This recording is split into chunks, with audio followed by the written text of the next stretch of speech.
देवो महेश्वर गुरु साक्षात् परब्रह्म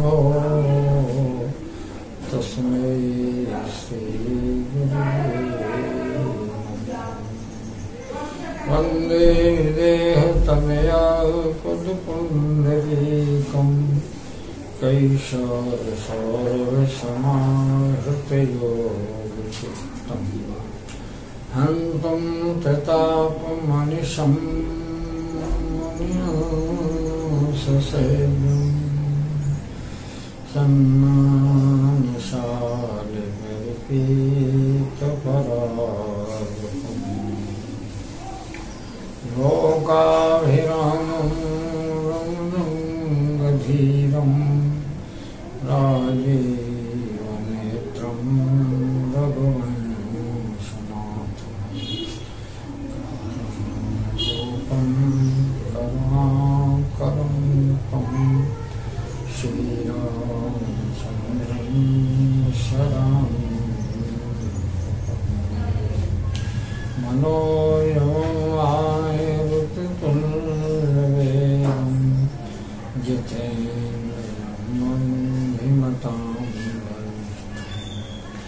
नातात्मजं मानवीयोऽर्थमुख्यं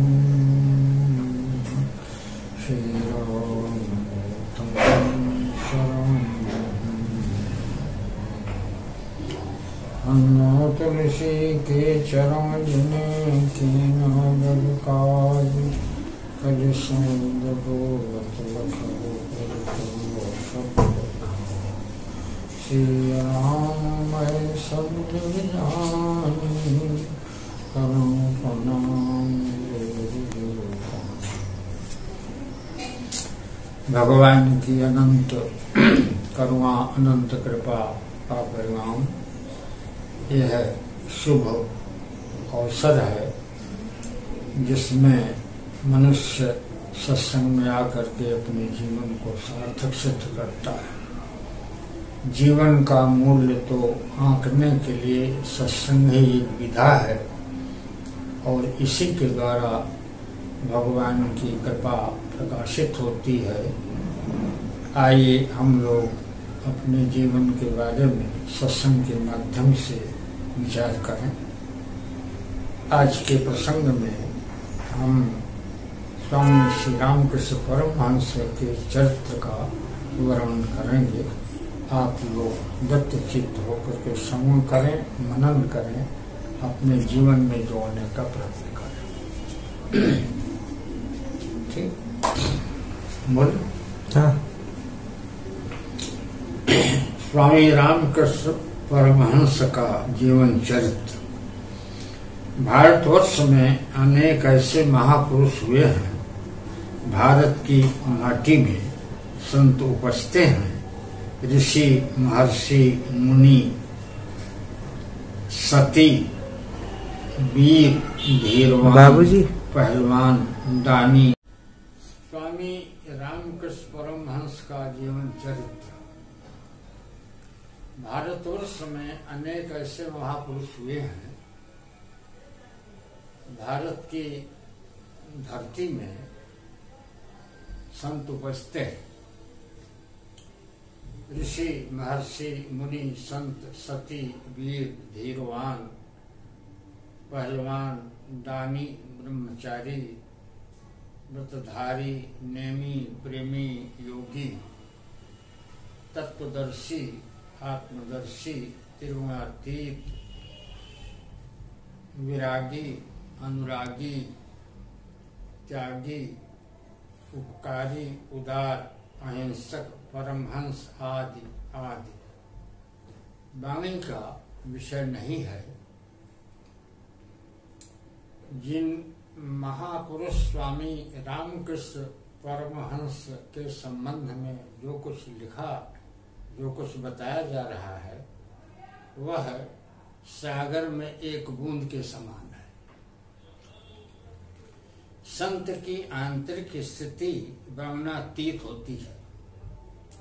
वह सदा अनुभवगम्य है।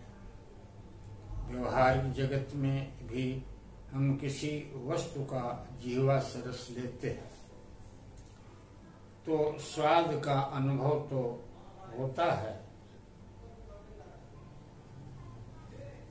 लेकिन उस वस्तु का जिह्वा से रस भले ले लें लेकिन वर्णन नहीं हो सकता है।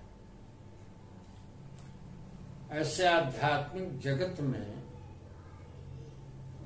जो आंतरिक स्थिति है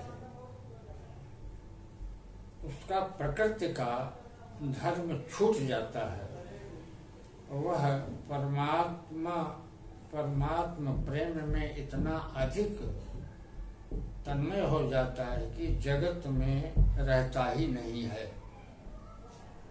भूख प्यास शारीरिक क्रिया से भी संबंध नहीं रहता है। उस स्थिति का वर्णन अनुमान असंभव है। स्वामी रामकृष्ण परमहंस ऐसी स्थिति के परम भागवत संत हैं जिन्हें प्रेम का उन्माद था। यह बहुत ऊंची अवस्था की बात है।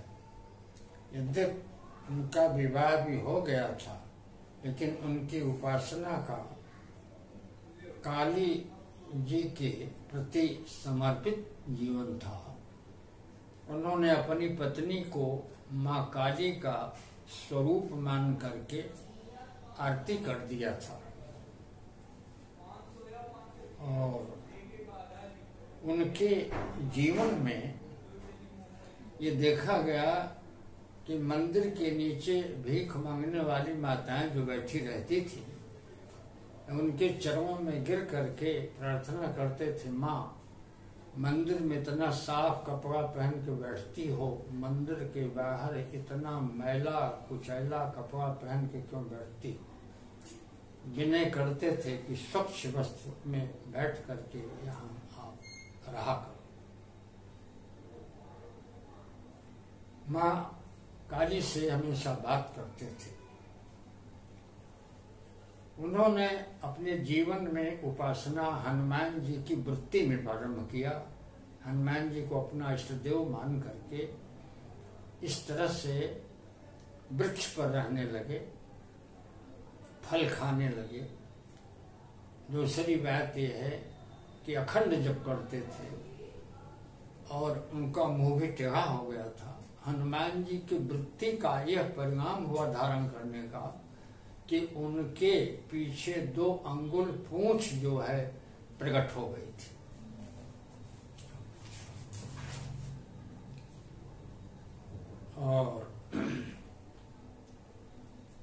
और भी उनके जीवन में कई प्रकार की उपासना की पद्धति देखी गई। वो हो सखी भाव के उपासक बने और इस तरह से उसमें बड़ी सफलता मिली। 3 दिन में उन्होंने देखा उनका शरीर एक नारी का शरीर हो गया। माँ भैरवी प्रकट हो गई और कहा, मैं आपको आध्यात्मिक ज्ञान सिखाने के लिए आई हूँ। स्वामी रामकृष्ण परमहंस ने कहा, माँ से पूछ कर मैं आता। माँ काली के चरणों में गए और माँ से कहा, माँ भैरवी आई हुई है, हमें आध्यात्मिक विद्याओं का ज्ञान कराएगी। माँ काली ने कहा, बेटा प्रसन्नता पूर्वक जा करके आप वहाँ पर उससे जो है सीखो। स्वामी रामकृष्ण परमहंस जो है आए और माँ से कहा, ठीक है, माँ की स्वीकृति मिल गई, आपके साथ मैं चलता हूँ। इसके बाद में माँ आगे आगे जाने लगी और उसके बाद में स्वामी रामकृष्ण हम पीछे पीछे। कुछ दूर के बाद में स्वामी रामकृष्ण परमहंस आगे हो गए और भैरवी पीछे चलने लगी।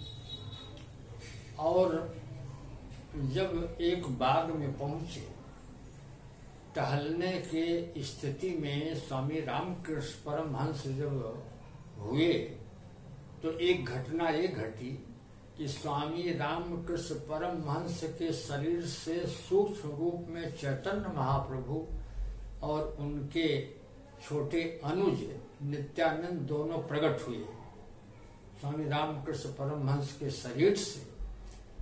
और जब प्रकट हुए और उसके बाद में अपने पूरे रूप में परिणत होकर के बाग में घूमे। और उसके बाद में स्वामी रामकृष्ण परमहंस के शरीर में फिर पुनः वो समाहित हो गए सूक्ष्म रूप में। और माँ भैरवी ने कहा कि अभी अभी चैतन्य महाप्रभु नित्यानंद को मैंने इस रूप में देखा है। और आपके शरीर से प्रकट होकर के बाग में टहल करके सूक्ष्म रूप में प्रकट हुए थे और विराट रूप में यहाँ पर टहले, फिर सूक्ष्म रूप में जो है अपने को परिणित करके आपके शरीर में पुनः समाहित हो गए। स्वामी रामकृष्ण परमहंस ने केवल मुस्कुरा दिया, कोई उत्तर नहीं दिया। ऐसे स्वामी रामकृष्ण परमहंस थे। बस ठीक है, हो गया न बहुत। और आगे प्रसंग मतलब यह है कि कुछ और बाहर नहीं कहूं, नहीं रहने दें। ऐसी दिव्य घटनाओं से, ऐसे महापुरुष के चरित्रों से समाज को वही प्रेरणा मिलती है और वो उसके जीवन में परिवर्तन हो जाता है। आध्यात्मिक अंकुर जो है वो उग उठता है और दूसरी बात उधर अग्रसर होने के लिए उसको अवसर मिलता है। इसलिए समाज का कल्याण तो संत के सानिध्य में ही संभव है। इसलिए मनुष्य के जीवन का निर्माण तो संत के चरणों में, गुरु के चरणों में होता है। इसलिए यही जीवन का सर्वस्व सार है।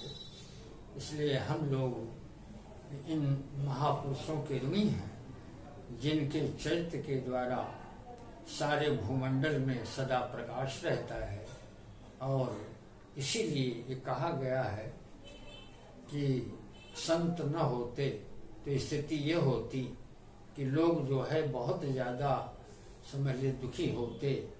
आग लगी संसार में झरी झरी परत अंगार, संत न होते जगत में जरी जातो संसार। इसलिए संत ही जो है अपनी कृपा से हमेशा देश की रक्षा करते हैं।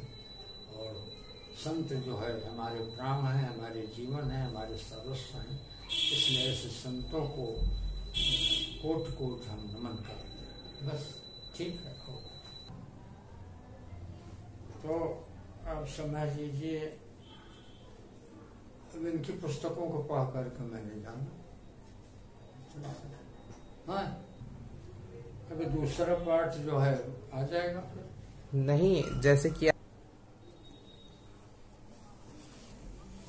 मैंने इस चरित्र को पढ़ करके और महापुरुषों से सुन करके इस पर विशेष विचार किया काफी दिनों से। इसलिए मैंने प्रभु प्रेरणा से इसको इस रूप में व्यक्त किया है। और इसके अतिरिक्त जो है अब इसका दूसरा भाग जो है हम आगे प्रस्तुत करेंगे, जो बड़ा प्रेरक होगा, समाज के बड़े हित के लिए होगा। इस तरह से तो स्वामी रामकृष्ण परमहंस के जीवन का दूसरा अध्याय, फिर कैसे विवेकानंद का शांति प्राप्त हुआ, ये सब हम दूसरे पार्ट में चर्चा करेंगे। ठीक है।